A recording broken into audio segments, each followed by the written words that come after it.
Assalamualaikum warahmatullahi wabarakatuh. Auzubillahi minasyaitonirrajim. Bismillahirrahmanirrahim. Alhamdulillahirabbil alamin wa bihi nasta'in. Wassalatu wassalamu ala asyrafil mursalin wa ala alihi wa sahbihi ajma'in. Rabbi shrah li sadri wa yassir li amri wahlul 'uqdatam min lisani yafqahu qawli. Sahabat-sahabat yang dikasihi sekalian, alhamdulillah dengan rahmat Allah Subhanahu Wa Taala hari ini sudah masuk hari ke-19.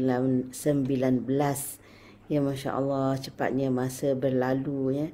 Tinggal beberapa hari saja lagi Ramadan akan pergi meninggalkan kita. Ya Allah, rasa kalau boleh nak stop perjalanannya ya. Janganlah pergi ya. Allahu Akbar. Tapi inilah sunnah kehidupan ya, yang datang pasti akhirnya akan pergi jua. Jadi marilah sama-sama kita berdoa dan berusaha untuk mengisi ruang-ruang yang masih berbaki ni dengan kebaikan-kebaikan yang Allah redha daripada kita. Ya, seperti biasa kita akan sambung tafsir sehari satu ayat. InsyaAllah pada hari ini masuk ayat yang ke-19. Dalam ayat yang ke-18, Allah Subhanahu Wa Taala menceritakan satu lagi nikmat yang sangat hebat yang Allah anugerahkan kepada penduduk Sabak. Wa ja'alna bainahum wa bainal qural lati barakna fiha quran zahirah. Wa qaddarna fiha sayr siru fiha layali wa ayyaman aminin. Jadi ayat ini ditafsirkan bahawa kaum Sabak ini mereka kerjanya melakukan perjalanan musafir untuk urusan perniagaan ke negeri yang jauh. Yang dipaham daripada ayat ini adalah daripada negeri mereka di Yaman ke Qur'an lati barakna fiha ni ialah ke negeri Syam, yang termasuk Palestin ya. Syam tu maknanya dia merangkumi Jordan, Syria, Lebanon dan Palestin sekarang. Jadi perjalanan itu mudah bagi mereka kerana di antara Yaman dan Palestin itu walaupun jaraknya jauh, tetapi di tengah-tengah itu ada negeri-negeri yang berdekatan. Mereka boleh singgah bila-bila dan di mana sahaja yang mereka kehendaki untuk berehat, untuk menambah bekalan dan sebagainya. Quran Zahirah ni maknanya kampung-kampung atau negeri-negeri persinggahan yang nampak jelas. Maknanya mereka berhenti satu tempat, dah start nak berjalan semula, dah nampak dah yang depan tu ada tempat berhenti lain, lebih kurang macam tu. Dan mereka dikatakan kepada mereka siru fiha layali wa ayyaman aminin. Berjalanlah ya di jalan itu tak kira siang atau malam dalam keadaan yang aman. Kemudian yang ke-19 ini Allah Subhanahu Wa Taala menceritakan bagaimana sikap dan penerimaan mereka terhadap kemudahan yang Allah telah sediakan. Jadi Allah sebut faqalu rabbana ba'id baina asfarina wa zalamu anfusahum. Itu dua perkara ya. Faqalu Rabbana ba'id baina asfarina wa zalamu anfusahum. Ba'id baina asfarina, kalau nak terjemah, jauhkanlah jarak perjalanan kami, wa zalamu anfusahum, dan mereka menzalimi diri mereka. Jadi apa maksud Rabbana ba'id baina asfarina ni? Kalau ayat yang ke-18 Allah ceritakan, Allah jadikan bainahum wa bainal quran lati barakna fiha quran zahirah. Maknanya jarak antara negeri mereka dengan tempat mereka nak tuju tu, di tengah-tengahnya ada negeri-negeri yang zahirah yang muncul, berdekatan. Jadi Kita faham di sini mereka minta supaya jangan ada yang dekat-dekat ni, biar jauh-jauh. Jadi kata-kata ini menurut Ar-Razi, kita boleh kita boleh faham kita boleh andaikan dua makna lah. Maksud pertamanya, mungkin mereka minta dengan sombongnya, dengan penuh kesombongan, maknanya tidak menghargai nikmat yang ada, tapi minta yang lain daripada itu. Jadi dia buat contoh Bani Israel dengan Nabi Musa alaihissalam, yang mana Allah bekalkan kepada mereka kesenangan di mana mereka tak payah nak bercucuk tanam, tak payah berburu, tapi Allah datangkan nikmat yang langsung. Allah beri mereka al-manna was-salwa, ya, ketika berada di padang pasir tu. Bayangkan kalau nak bercucuk tanam kat padang pasir tu bukan perkara yang mudah, kan? Kering kontang, nak cari air, nak gali ya Allah, susahnya. Macam mana nak bercucuk tanam? Kemudian nak dapat bekalan makanan tu, nak dapat daging pula, nak kena pergi berburu, kan susah.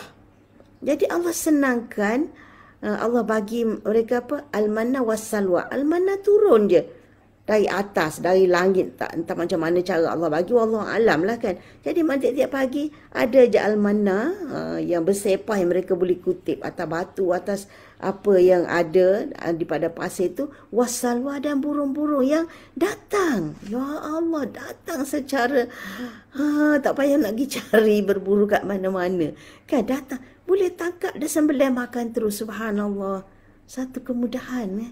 Tapi orang Yahudi ni, dia tak syukur tu. Tapi dia berkata kepada Nabi Musa, wa iz qultum ya Musa. Ni boleh tengok dalam ayat 61 surah Al-Baqarah, ya. Okey. Lan tasbiru ala ta'amin wahid. Kayak boring lah makan makanan yang sama je. Astagfirullahalazim. Dia boleh cakap, ya, lan nasbiru ala ta'amin wahid. Kami tak sabarlah, dia kata, makan makanan yang sama. Kita bahas kita sekarang kata boring lah asyik makan benda ni je, kan. Fad'u lana rabbaka yukhrij lana mimma tumbitul ard min baqliha wa qithaiha wa fumiha wa adasiha. Ya Allah, dia kata apa? Alah Musa, kami dah boring lah asyik makan ni je. Cuba minta dengan Tuhan kamu, biar bumi ni dia menumbuhkan tumbuh-tumbuhan apa, dengan bawangnya, dengan kacangnya, dengan bawang putih apa. Nak suruh Allah tumbuhkan tu, ya subhanallah. Masya Allah, memang satu, orang kata, sikap yang sangat keras hati, ya. Orang datang nikmat cara yang senang ni, dia minta lagi supaya biar Allah tumbuhkan pula tu. Bukanlah nak kata nak bagi kemudahan untuk dia buat ladang ke apa, tak ada. Itu. Jadi kata Ar-Razi, kemungkinan permintaan supaya menjauhkan jarak perjalanan ini dalam bentuk yang itu, macam sombong. Allah dah mudahkan, tapi nak suruh payah. Ni tak rasa mencabar dalam perjalanan ni. Kata Said Qutb, kata macam ala boring lah berjalan sekejap, boleh berhenti, tak rasa cabaran dalam musafir. Macam tu. Okey. Dan satu lagi boleh faham ialah dia bukanlah minta, tapi lisanul hal. Maknanya keadaan kekufuran itu menggambarkan seolah-olah mereka tak suka ni, nak yang perjalanan yang jauh macam tu. Sebab kalau yang ada dekat macam ni, kalau orang yang bersyukur, kan dia rasa Allah bestnya, kan, musafir, tak, kan, tak susah. Maknanya orang bersyukur tu macam mana. Tapi kekufuran mereka memberi gambaran mereka tak bersyukur, seolah-olah mereka tak nak yang kemudahan yang sebegini, tapi nak yang payah. Itu kemungkinan. Jadi qalu tu bukanlah berkata dengan kata-kata ya Allah jauhkan, tak semestinya, tapi sikap dan cara mereka menerima nikmat tu seolah-olah menggambarkan mereka tak sukalah jalan yang dekat-dekat gini. Gitu, ya. Wallahu alam. Apapun wa zalamu anfusahum, mereka menzalimi diri mereka.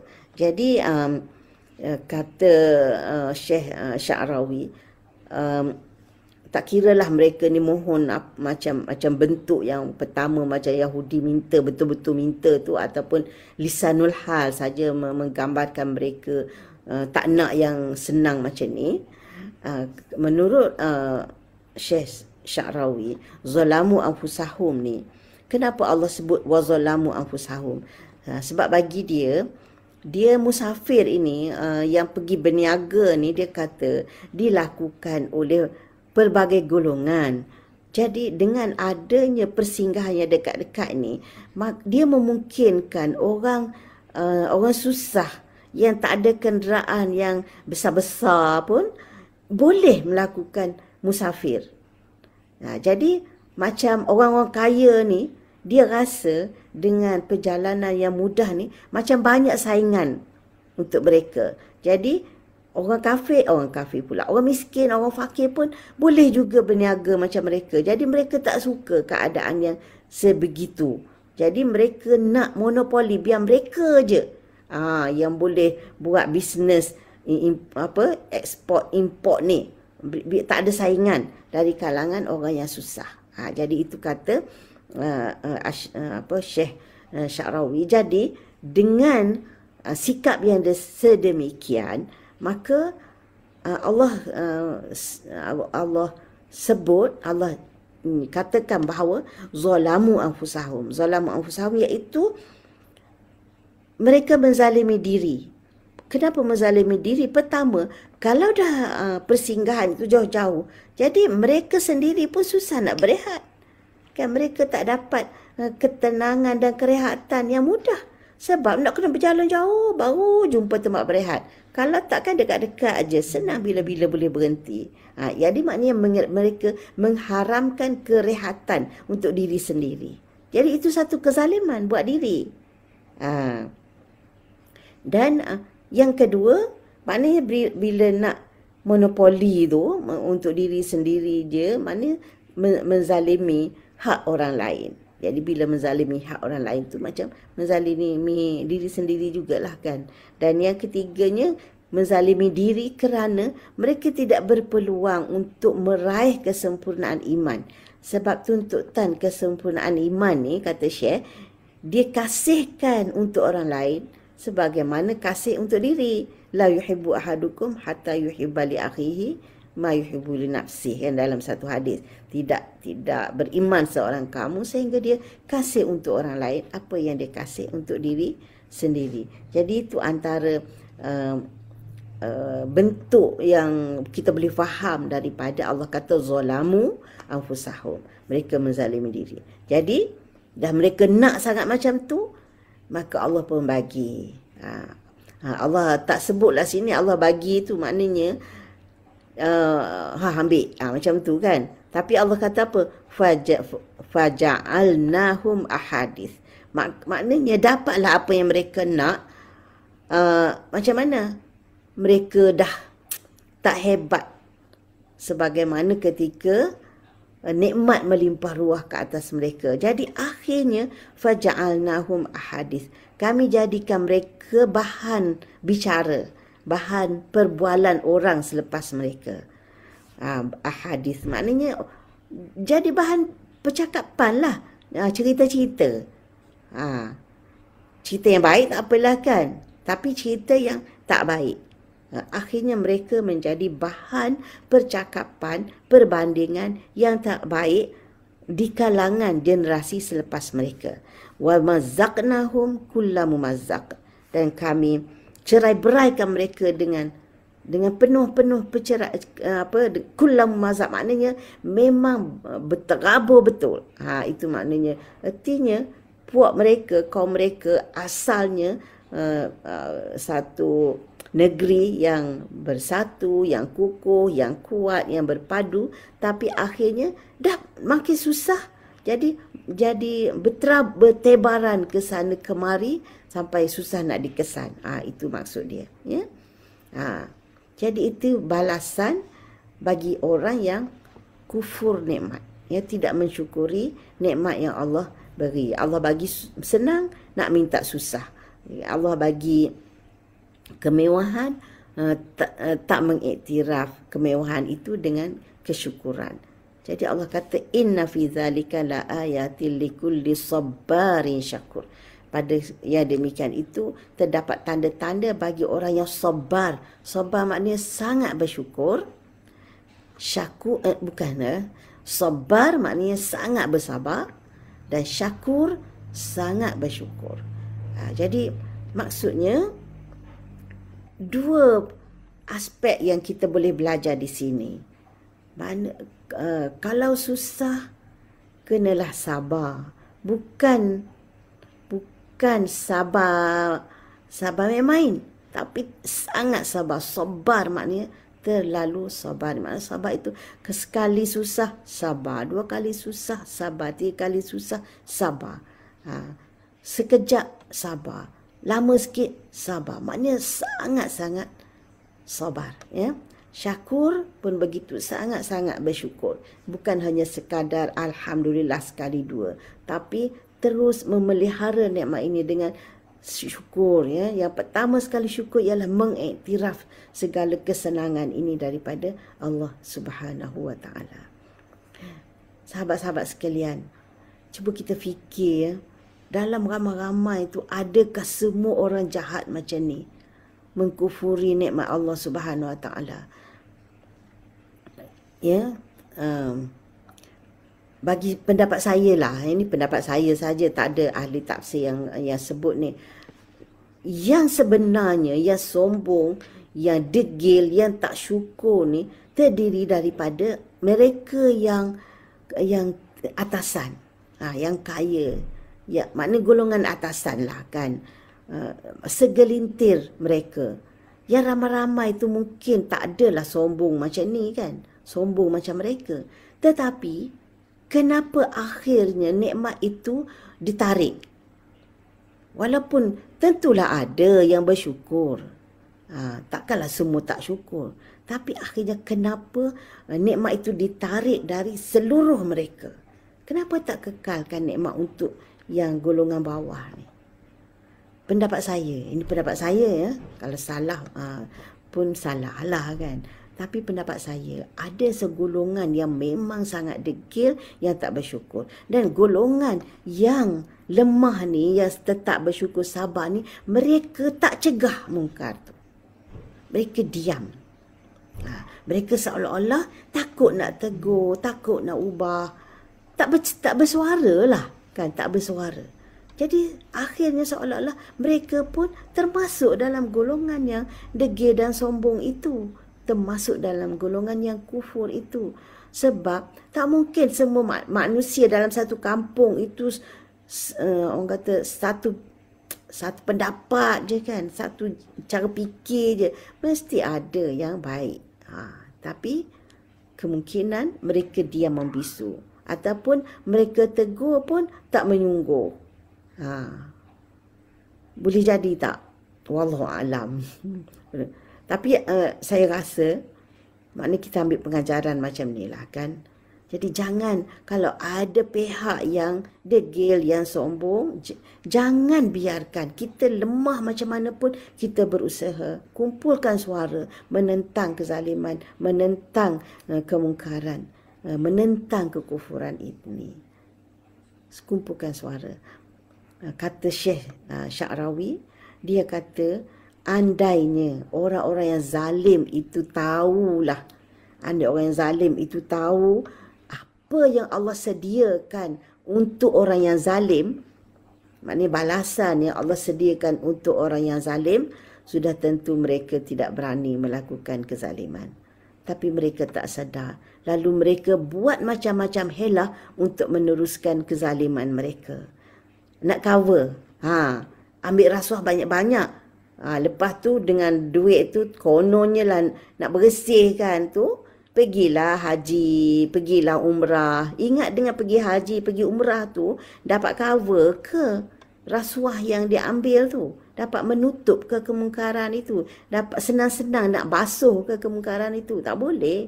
Kan dah ambil hak orang, mesti pulangkan.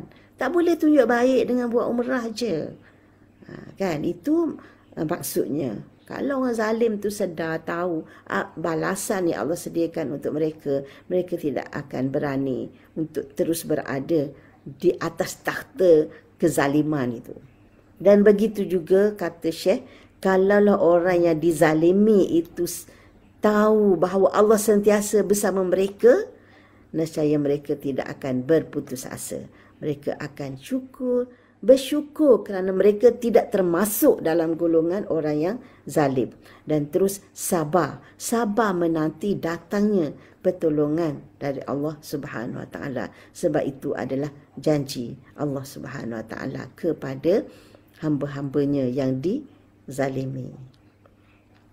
Nampak ada orang bagi salam. Waalaikumsalam warahmatullahi wabarakatuh. Terima kasih kerana sudi bersama. Jadi kita dah sampai penghujung untuk ayat yang ke-19 ini. Ya, mudah-mudahan ada pengajaran untuk kita. Ya, ingat, Allah nak bagi pengajaran kepada siapa? Likulli sabarin syakur. Sabarin syakur. Maknanya marilah sama-sama kita hidupkan dalam diri kita dua sifat ini. Iaitu sabar, sangat sabar ketika diuji, dan syakur, sangat bersyukur ketika dilimpahi nikmat oleh Allah Subhanahu Wa Taala. Mudah-mudahan Allah panjangkan usia untuk kita sambung ayat yang ke-20 insya-Allah. Sekian dulu untuk hari ini. Terima kasih kepada yang mendengar dan yang sudi menyebar-nyebarkan. Mudah-mudahan manfaatnya lebih meluas insya-Allah. Wassalamualaikum warahmatullahi wabarakatuh.